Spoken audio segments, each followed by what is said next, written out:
ସୁସମାଚାର ସୁସମାଚାର ସୁସମାଚାର ପ୍ରଭୁଙ୍କର ଯେତେବେଳେ ଆମେ ଦେଖୁ ବାଇବେଲରେ କେତୋଟି ସୁସମାଚାର ଅଛି?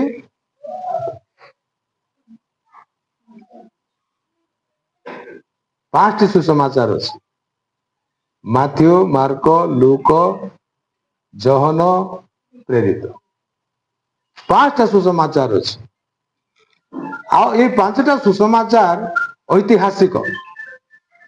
ଯୀଶୁଖ୍ରୀଷ୍ଟଙ୍କର ଜନ୍ମ, ମୃତ୍ୟୁ, ପୁନରୁତ୍ଥାନ, ସେ କଣ କଣ ଆଶ୍ଚର୍ଯ୍ୟ କର୍ମ କଲେ, এই 5ଟି ସୁସମାଚାରରେ ଆମେ ସବୁ ପାଇବୁ। ସେଟା ହଉଛି ଆମର ପାଇଁ ଇତିହାସ, ଧାର୍ମିକ ଇତିହାସ।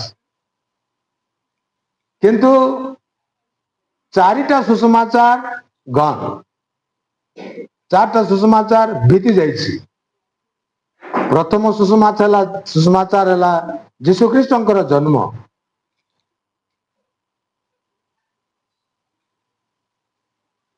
ଦ୍ୱିତୀୟ ସୁସମାଚାର ହେଲା ଯୀଶୁଖ୍ରୀଷ୍ଟଙ୍କର ମୃତ୍ୟୁ,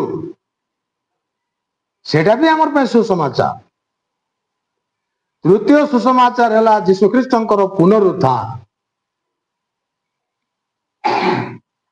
ଚତୁର୍ଥ ସୁସମାଚାର ହେଲା ପ୍ରଭୁ ଯୀଶୁଖ୍ରୀଷ୍ଟଙ୍କର ସ୍ୱର୍ଗାରୋହଣ।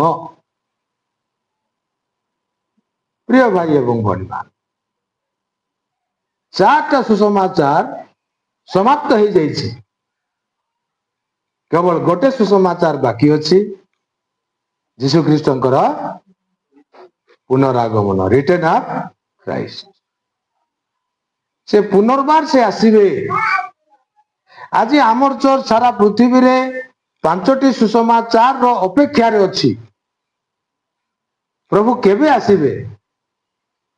ଇହ ଜୀବନରେ ହଉ କି ପର ଜୀବନରେ ହଉ, ସେ ନିଶ୍ଚୟ ଆସିବେ।